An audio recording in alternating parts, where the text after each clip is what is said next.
Hi there, welcome to this tutorial for the ukulele play-alongs of Apples and Bananas as recorded by Raffi. This video has been out for quite a while. However, I did not have a tutorial recorded for it, so I'm making this tutorial now. What we're going to do in this video is talk about the chords you need for GCEA soprano concert tenor ukulele, the chords you need for baritone DGBE ukulele, and then we'll talk about strumming. If you want to support the work on this channel, there are three things you can do. First of all, you can like this video. Second, you can subscribe to the channel. And third, you can always buy me a cup of coffee to say thank you for making this content at www.buymeacoffee.com/UkeStuff. All right, let's begin with the chords you need for GCEA soprano concert or tenor ukulele.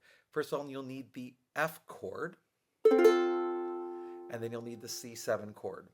Now, you do have an optional chord at the end, which is a bar chord at the 5th fret. It's the F6 if you want to play it. You don't have to.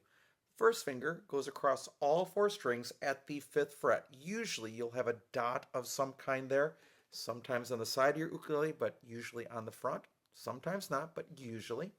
That first finger is going to pull against the ukulele. You're going to hold it securely here. You're going to pull against the ukulele like this. And that is the secret. That is going to give you most of your sound. Then you add your thumb for some extra support, and that's it.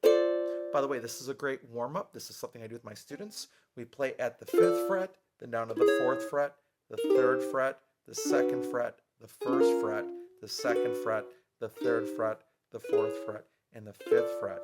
The reason we start at the 5th fret is that the strings are further away from the nut, which holds the strings up, and it's easier to make that bar chord and drag it down and back up again. And we do that almost from our first day of playing ukulele, so that when we actually have to play a bar chord down the road, there's no panic about having to play a bar chord. So your F6 chord at the end of the song, if you'd like to. Now let's talk about baritone ukulele. All right, on baritone, we're in the key of G. So you're going to need a G chord and then a D7 chord. At the very end of the song, you have an optional chord, which is a G6 chord. No fingers are pressed down, and you play all 4 strings at the very end if you'd like to. And those are the chords you need to play Apples and Bananas in the key of G on baritone DGBE ukulele. Now let's talk about strumming. Now, as it comes to strumming, Raffi uses a guitar. So there's no ukulele in the original, so there's not one single right answer. However, there are 3 rules to strumming. The first is play the right chord at the right time. Second, keep a steady tempo or a steady beat. And third, make sure that whatever you are playing does match the style of the music. If you're doing those 3 things, you're golden. You're good to go. However, in this video, let's give you a couple of ideas of what you can do. The first one is a shuffle strum. And what you're going to do is this. I'm going to play on an F chord here. I'll do it on baritone and G in just a second. But what you're going to do is this. You're going to go down, down, up, down, up, down, up, down, down, up, down, up, down, up, down, down, up, down, up, down, up, down. And ultimately, you are going down, up, down, up, down, up, down, up all the time, but you're missing the first up. Down, down, up, down, up, down, up. And you're swinging it. Instead of going down, up, down, up, down, up, down, up, you're going down, down, up, down, up, down, up. 1, 2, 3, 1, 2, 3, 1, 2, 3, 1, 2, 3. So that's option number 1. It would sound like this. I like to eat apples and bananas. I like to eat apples and bananas. Like that. Now, the second option would be to sort of do a boom chick thing, where you would actually have to use your thumb and play string 3 and then string 4 and alternate between them. If you don't always get that, that's fine. And then after you played string 3, then 4, be like this.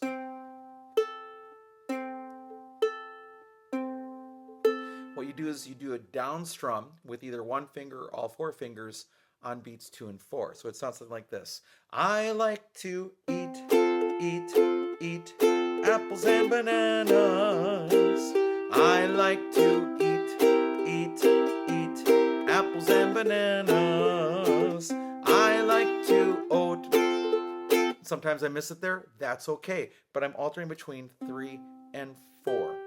Now, the final option for you of 3, and there are more, but these are just 3 quick options, is to again play 3 and 4 with your thumb, But to leave fingers 1 and 2 on strings 1 and 2, like this, and pick, so instead of going a down strum after each one, you pick, the whole thing be picked. It would sound like this.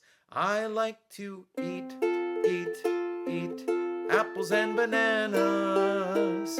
I like to eat apples and bananas. Something like that.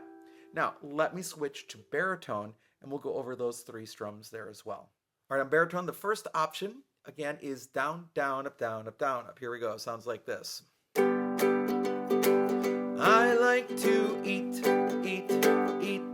apples and bananas. I like to eat apples and bananas. Now, the other thing I'm doing is I am stressing beats 2 and 4 with a stronger down strum than I typically would. I like to eat apples and bananas. I like to eat apples and bananas. So that would work really well. The second option, talking again from what we just talked about with GCA, is to pick string 3 and then string 4. And then on the off beats, or beats 2 and 4, you down strum either with 1 finger or 4 fingers like that. That would sound like this. I like to eat apples and bananas. I like to eat apples and bananas. That would work really good. And the third option was to again play strings 3 and 4 alternating with your thumb, and then pick strings 1 and 2 with fingers 1 and 2. It would sound like this. I like to eat